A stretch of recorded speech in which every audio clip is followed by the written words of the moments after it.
Terremoto nella notte scorsa, è stato avvertito distintamente in tutta la Val Belluna, ma soprattutto nel Feltrino. L'epicentro, a dire il vero, è al di là delle Prealpi, è nella zona di Miane, in provincia di Treviso, quindi è una notizia che non trovate necessariamente sui giornali di oggi, sui quotidiani di oggi, che sempre utilizziamo per questa nostra rassegna stampa, perché appunto i giornali erano già chiusi quando è successo questo evento. Noi comunque cominciamo questa rassegna stampa così perché è il primo spazio di contatto che abbiamo con voi, ragguagliandovi sul terremoto appunto di questa notte. Rassegna stampa di martedì 28 settembre, rassegna stampa di Radio Piave in Blu, condotta come sempre dai giornalisti dell'Amico del Popolo, e oggi tocca a me guidarvi tra le principali notizie. Vi dicevo, tra le principali notizie dei giornali quotidiani non trovate questa, perché i giornali avevano già chiuso quando è successo, perché le due scosse principali si sono verificate alle 2:45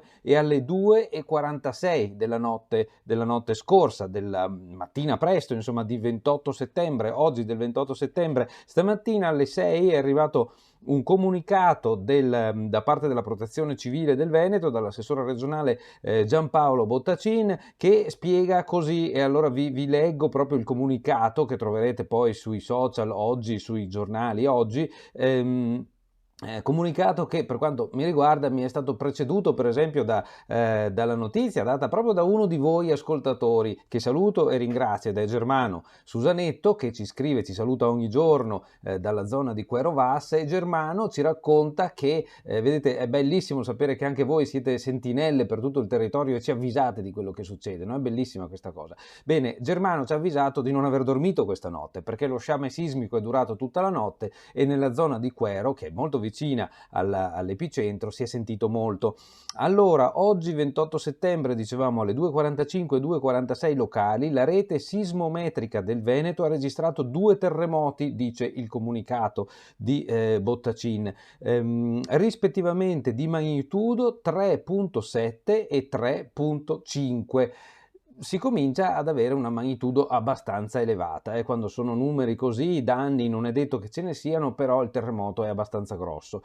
Localizzati in prossimità di Miane, Treviso, a cavallo tra le province di Treviso e Belluno, a una profondità di circa 10 km. I terremoti sono stati percepiti dalla popolazione. L'evoluzione del fenomeno viene seguita con continuità dalla Protezione Civile del Veneto e dal Centro di Ricerche Sismologiche dell'OGS. Allo stato attuale si contano 4 repliche, lo sciame sismico di cui ci parlava Germano, no? L'amico Germano. Si contano 4 repliche, la maggiore delle quali è stata di magnitudo 2,6 alle ore 3:32. Dunque, vi leggo ancora questo paragrafo perché è di interesse specifico per quello che è successo, ma anche più generale. Negli ultimi mesi la zona è stata interessata da terremoti di minore entità, localizzata circa 10 km più a sud-est, nella zona di Pieve di Soligo, però vicino 10 km sono nulla, no? Storicamente, dice il comunicato di Bottacin della Protezione Civile, storicamente è una delle zone sismicamente più attive del Veneto. A quest'area viene attribuito il terremoto del 25 febbraio 1695, noto come terremoto di Asolo, di magnitudo stimata, da che cosa? Stimata dai racconti, dagli eventi, dal racconto della distruzione. Si stima che sia stato del 6,4, una magnitudo analoga a quella del terremoto del Friuli del 76. Ricordiamoci che la magnitudo del terremoto recente dell'Aquila è stato più o meno così.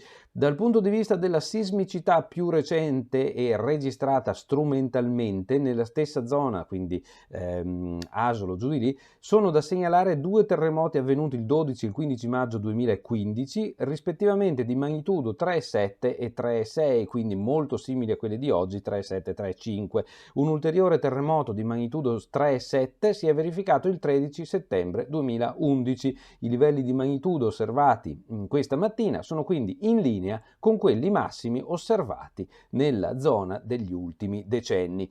Ecco, a questo noi aggiungiamo che lo sappiamo bene di essere nella fascia sismica tra le più a rischio d'Italia, perché, perché si sa che questa specie di riga, insomma, no, sotto la quale si muovono le faglie, c'è il contatto della soglia africana con quella del nord dell'Europa, sostanzialmente questa linea corre proprio sulla linea del Nevegal, Visentin e via, e quindi insomma sappiamo che qui è una zona dove possono succedere terremoti forti. Questa linea poi arriva al Friuli e sappiamo cosa era successo nel 76 in Friuli. Diciamo anche che purtroppo la periodicità di questi terremoti, che ogni settantina d'anni fanno la scossa grossa, ci costringe ad essere attenti, cauti, molto preparati anche rispetto a quello che può succedere, perché sarebbe sciocco, diciamo, sottovalutare dei fenomeni che sappiamo che ci sono e che si devono ripetere, quindi dobbiamo essere assolutamente preparati contro i terremoti.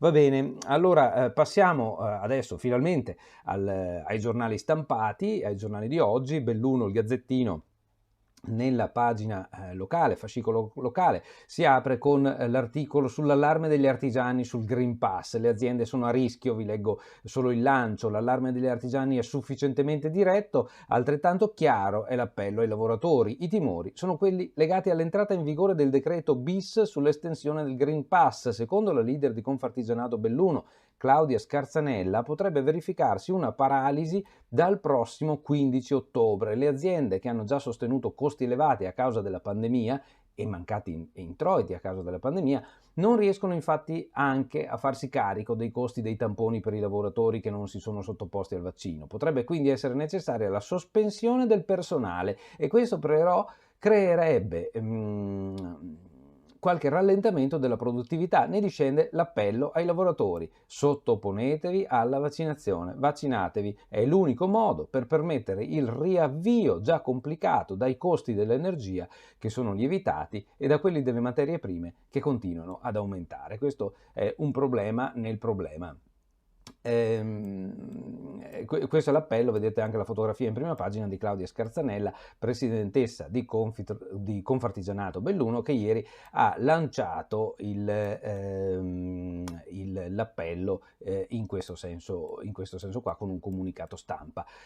Sempre a proposito di vaccini e persone famose che sostengono questa necessità, c'è la foto del sindaco di Valle, la sindaca Mariana Hofer. Qui c'è un cortocircuito del Gazzettino che lascia sindaco per la sindaca e mette presidentessa quando bastava mettere presidente. Abbiamo qualche difficoltà nell'utilizzo corretto dei femminili, che è giusto cominciare a introdurre, però la lingua italiana ci impone anche delle regole. In questo caso il Gazzettino ha esattamente invertito quello che sarebbe giusto. Va bene, lo dico col sorriso, ovviamente, nessuno fa il professore qui. Valle di Cadore, la sindaca si vaccina e su Facebook finisce sotto l'attacco dei Novax. Il sindaco Mariana Hofer ieri mattina si è vaccinata nonostante fosse già stata immunizzata dalla malattia, poi ha postato la foto sui social per ringraziare i medici. Tanto è bastato per scatenare una rissa verbale con coloro che si oppongono al vaccino, che sono purtroppo attivissimi e anche molto, diciamo, anche piuttosto violenti, no? Per cui finisce che le loro posizioni diventano aggressive. Ecco, su questo salto al Corriere delle Alpi, pagina 3, perché c'entra.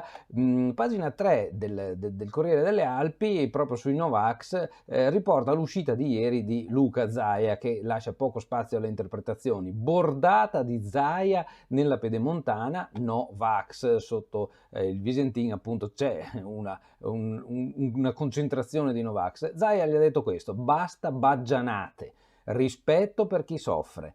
E poi ancora, dice il testo della sfuriata, la tratta proprio così, una sfuriata di Zaia: la paura del vaccino è legittima, l'ho provata anch'io, ma chi inventa complotti e altera i fatti è un disonesto.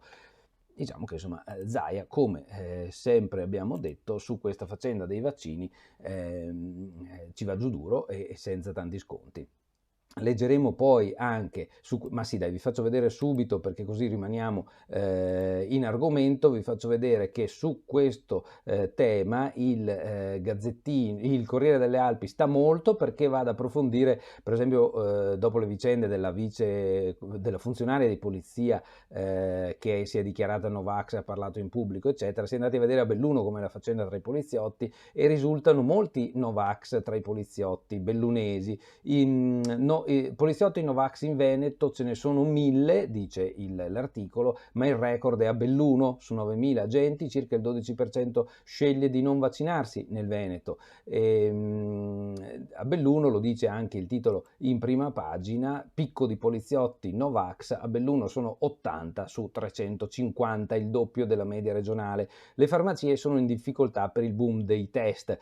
Dunque volevo farvi vedere questa altra pagina, vedete l'ULSS e i vaccini, la voce è quella di Cinquetti, direttore della prevenzione. Vogliamo una copertura tra l'85 e il 90%. Allora, l'80 è già stato raggiunto, come sappiamo. Ricordiamoci che queste sono percentuali riferite al numero dei vaccinabili, cioè la popolazione dai 12 anni in su, quindi dire 80% vaccinati vuol dire 80% dai 12 anni in su, sul totale vuol dire poco più di 70, e sappiamo per cento di vaccinati sul totale della popolazione. Quindi se è vero che l'immunità di gregge si raggiunge dall'80 di tutta la popolazione, dall'80% in su, forse 90, capite bene perché l'ULSS voglia spingere per arrivare tra l'85 e il 90%, per avere una copertura di tutta la popolazione almeno dell'80%. Il direttore della prevenzione Sandro Cinquetti guarda avanti: se il trend resta questo, se la tendenza a vaccinarsi resta questo, potremmo fare un buon inverno. Enrico Bozza firma una lettera in calce al giornale, un intervento, lettera ad un'amica che non vuole vaccinarsi. Tamponi in farmacia, troppa la richiesta, non resisteremo a lungo, sospesi i primi 3 farmacisti che non si sono immunizzati. E poi le vicende nazionali con Morisi, l'addetto stampa di Luca Zaia, che è indagato per droga, e dice il giornale: Morisi è un amico, l'indagine per droga imbarazza Salvini, eccetera eccetera. Ma sui vaccini volevo dirvi ancora solo questa cosa, prima di tornare sulla prima del Gazzettino. Ieri l'ULSS ha fatto i conti con i giorni che abbiamo davanti, no? Bene, ricordatevi, sappiate, se non vi è chiaro, che dal 15 ottobre, come abbiamo detto, tutti i lavoratori devono esibire il Green Pass, che attesta o l'avvenuta vaccinazione o comunque bisogna dimostrare di essere stati, di aver fatto il tampone 2 o 3 giorni prima, a seconda del tipo di tampone, no? Bene, il Green Pass dopo la prima dose viene attivato 15 giorni dopo la prima dose, per cui l'ULSS raccomanda: guardate che se volete entrare nell'azienda vaccinati con il Green Pass il 15 ottobre dovete fare il vaccino, ci sono 1000 possibilità di farlo senza prenotazione, entro il 30. Ecco, perché se lo fate dopo il 30 va benissimo, ma non arrivate in tempo per il 15 ottobre, quindi vi toccherà comunque fare anche il tampone. Spero che sia chiaro e che anche questa nostra rassegna serva, insomma, a fare informazione corretta e completa sugli obblighi che abbiamo davanti. Passiamo ad altro, passiamo alle Olimpiadi e alle infrastrutture sportive nella parte alta della provincia. Ne parla, ma da 2 punti di vista diversi, sia il Gazzettino, dove siamo adesso, sia il Corriere delle Alpi, ma alla fine si tratta della stessa cosa.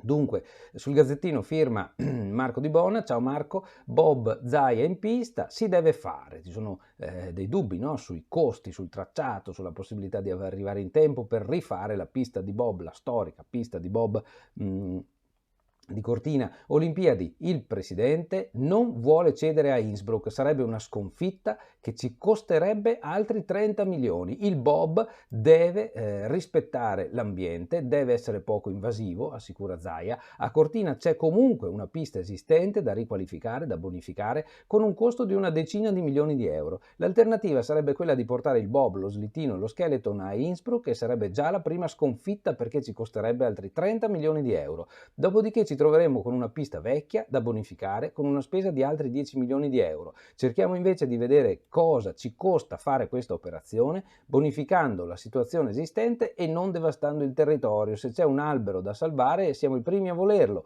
Il presidente della regione Luca Zaia ieri si è anche soffermato sul collegamento sciistico con Arabba e sulla ricaduta che le Olimpiadi avranno per tutto il territorio regionale e non solo per le Dolomiti. Allora, su questo vi dicevo dicevo, c'è l'approccio diverso del Corriere delle Alpi, che invece punta proprio, e ora vi faccio vedere in prima pagina, sul discorso del collegamento, dei collegamenti intervallivi attraverso lo sci. Patto olimpico, dice l'articolo con la foto poi di Zaia e il sindaco Ghedina che parlano ieri a Conegliano.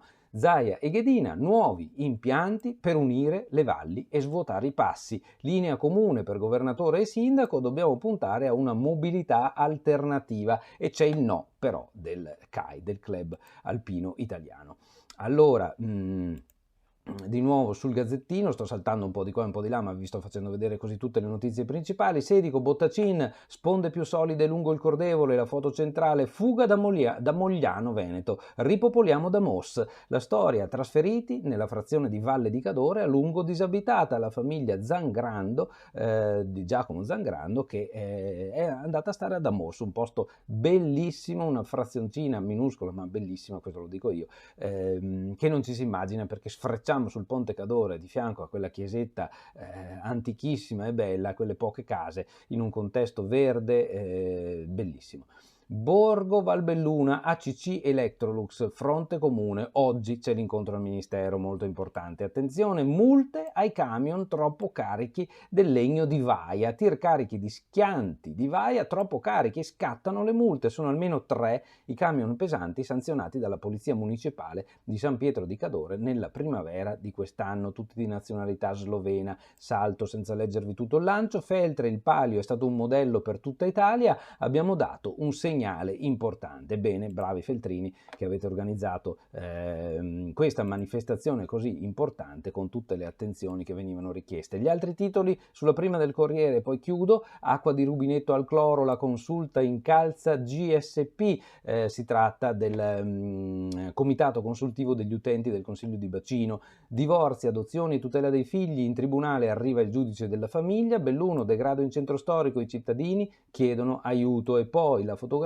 100 km al giorno per sostenere la causa dell'ADMO, si tratta dei donatori di midollo osseo. E poi il taglio basso, Francesco Iori, grande medicina antica e futura al Festival di Salute. Ecco, mi fermo qui, quindi ritornando all'inizio, ricordandovi che questo terremoto, che si è sentito molto questa notte, soprattutto nel Feltrino, aveva epicentro a Miane, in provincia di Treviso. Sono state 4 scosse, le 2 più forti quasi del 4° grado Richter, quindi molto sensibili, ma pare che non abbiano prodotto danni, e comunque sono in linea come intensità piuttosto forte con altre scosse che si sono avuti negli ultimi anni, quindi tutto fa pensare che la situazione debba considerarsi sotto controllo, anche se è logico che una notte caratterizzata da almeno 4 scosse molto sensibili è una notte dormita poco, quindi incrociamo le dita e speriamo che la cosa si esaurisca così. Ciao a tutti, buona giornata da Luigi Guglielmi, buon martedì 28 settembre. Ciao ciao!